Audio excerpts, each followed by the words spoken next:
Hello. Okay, तो स्वागत है फिर से आप लोगों का हमारे इस यूट्यूब चैनल पर।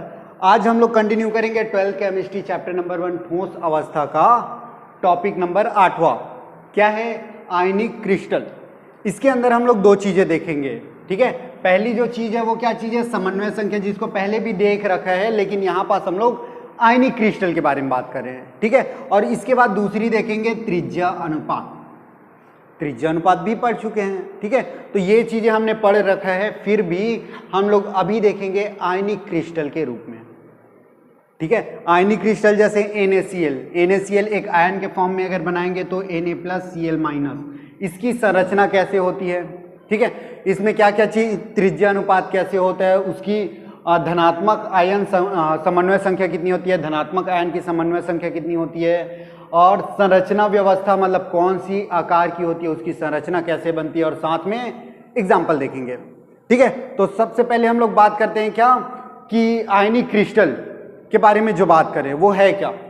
तो आयनिक क्रिस्टलों में धन आयन व ऋण आयन की निश्चित व्यवस्था होती है। इसके बारे में तो हम लोग जानते हैं, जो NaCl की संरचना बनाए थे उसमें Na के बाद Cl के बाद Na के बाद फिर Cl एक निश्चित क्रम में रहता था, ठीक है। वही यहाँ पास भी लिखा है, धन आयनों व ऋण आयनों का एक निश्चित व्यवस्था होती है, जिसमें प्रत्येक आयन अपने से विपरीत प्रकार के आयनों द्वारा घिरा होता है। अब अगर धन आयन की बात करें तो धन आयन के जस्ट ऊपर और राइट साइड या किसी भी तरफ बात करें तो उसके जस्ट बाद वाला जो आता है वो ऋण आयन था, ठीक है। जैसे यहाँ पास Na है जो पॉजिटिव होती है, तो इसके आगे वाला जो रहेगी वो Cl- रहेगा। इसके नीचे तरफ बात करें तो Cl- होगा, लेफ्ट साइड बात करें तो Cl-, अगर पीछे की बात करें तब भी Cl-, ऊपर की बात करें तब भी Cl-, और ऊपर की बात करें तो Cl- ही होने वाला है। मतलब इसके पास में NaCl के जो पास्ट में क्लोजेस्ट जो अणु रहेंगे, सॉरी अणु नहीं, अवयवी कण जो रहेंगे वो क्या रहेंगे? ऋणात्मक रहेंगे। अगर ये धनात्मक है तो पास में ऋणात्मक ही रहेगा। अगर ऋणात्मक की बात करें Cl- तो ये सभी तरफ से किससे घिरे हुए होंगे? धनात्मक से घिरे हुए होंगे, ऐसा, ठीक है। तो यही चीज यहां पास लिखा है। दूसरा पॉइंट क्या बोलता है? किसी अवयवी कणों के चारों ओर उपस्थित विपरीत आवेश वाले आयनों की संख्या समन्वय संख्या कहलाती है। समन्वय संख्या किसको? ओके, तो जो समन्वय संख्या होती है, क्या बोला मैंने? समन्वय संख्या किसी अवयवी कणों के चारों ओर, किसमें समन्वय संख्या देख रहे हैं? आयनिक क्रिस्टल में, जहां पास आयन बनाते हैं। तो समन्वय संख्या क्या कहलाएगा? किसी भी आयनिक क्रिस्टल, जैसे Cl- की बात करते हैं तो Cl- का समन्वय संख्या क्या होगा? इसके पास में जितने भी धनात्मक क्रिस्टल मतलब धनात्मक आयन जो होंगे वो सभी के सभी मिलाकर इसकी समन्वय संख्या कहलाएगी। जैसे Cl- में यहाँ पास कितना दिखाई दे रहा है? 4 क्लोज में है, एक ऐसे ऊपर बनाएंगे Na+ और एक इसके पीछे की साइड, तो ऐसे मिला के 6 समन्वय संख्या हो जाएगा NaCl में, ठीक है। यहां पास देखेंगे, देखो 6 होता है NaCl का, क्लियर है ना। तो यहां पास अगर धनात्मक की बोलेंगे तो धनात्मक का भी 6 होगा, ऋणात्मक की बात करेंगे तब भी 6 होगा। तो इसी को बोलते हैं समन्वय संख्या। एक बार और, किसी अवयवी कणों के चारों ओर उपस्थित विपरीत आवेश वाले आयनों की संख्या। जैसे Na के आसपास, Na का विपरीत क्या चीज है? Cl-, उनकी संख्याओं को क्या बोलते हैं? समन्वय संख्या कहते हैं। उसके बाद बात आ रही है त्रिज्या अनुपात की। त्रिज्या अनुपात क्या होता है? त्रिज्या अनुपात भी पढ़ रहे हैं।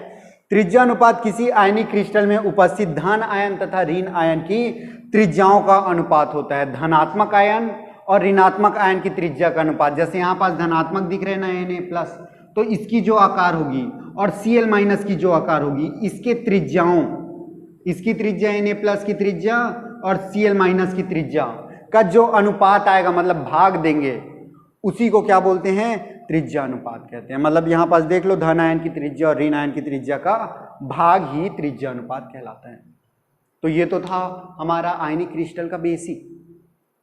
अब जो हम लोग कंटिन्यू करने जा रहे हैं, इसमें बात करेंगे त्रिज्या अनुपात का रिलेट करेंगे किसके साथ? धनात्मक आयन की समन्वय संख्या, और उसका रिलेट करेंगे उसकी संरचनात्मक व्याख्या क्या होती है, मतलब संरचना कैसे बनाती है, और साथ में उदाहरण देखेंगे, ठीक है। चलो ओके, तो रिलेशन की बात करते हैं। त्रिज्या अनुपात, जितने का त्रिज्या अनुपात यहाँ पास भाग देके देखेंगे, धन आयन और ऋण आयन की त्रिज्या ऐसे निकालेंगे और एक दूसरे को भाग दे देंगे, धनात्मक में ऋणात्मक को भाग देंगे। अगर त्रिज्या अनुपात 0.155 से 0.255 तक आया, इसके बीच में आई त्रिज्या अनुपात, तो उसका धनात्मक आयन की जो समन्वय संख्या होगी वो 3 होगी। और वो कौन सा संरचना बनाएगा? त्रिकोणीय संरचना बनाएगी, जिसका एग्जाम्पल है बोरॉन ऑक्साइड B2O3। क्लियर है ना? चलो, अब जिसकी 0.22 तक किसका 225 तक किसका था? समन्वय संख्या 3 वाला का था। अब 0.225 से 0.414 तक देखेंगे, वहां पास क्या होगा? उसकी समन्वय संख्या होती है 4। जहां पास भी त्रिज्या अनुपात इसके बीच में आया, इन दोनों संख्याओं के बीच में, उसकी समन्वय संख्या क्या होगी? 4। और कौन सा आकार बनाएगा? चतुष्फलकीय। और चतुष्फलकीय, इसका एग्जाम्पल की बात करें तो जिंक सल्फेट। ठीक है, अगला बात करते हैं, अगर 0.414 से 0.732 तक त्रिज्या अनुपात रहा, मतलब धनात्मक और ऋणात्मक के आयनों की त्रिज्याओं का अनुपात निकालेंगे तो इन दोनों के बीच रहा, तो उसकी समन्वय धन आयन की जो समन्वय संख्या होती है वो 6 होती है और संरचना बनाती है अष्टफलकीय।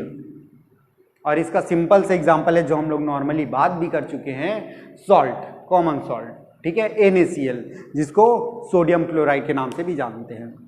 ठीक है, उसके बाद जो लास्ट बच गया 0.732 से 1 तक, इससे ज्यादा होती नहीं है किसी का, धनात्मक और ऋणात्मक की एक से ज्यादा होती नहीं है। ठीक है, तो हमारा 0.732 से 1 तक अगर रहेगा तो उसका समन्वय संख्या, धन आयन की समन्वय संख्या होगी 8 और संरचना बनाएगा घनीय, जिसका एग्जाम्पल है caesium bromide, CSBr, caesium bromide.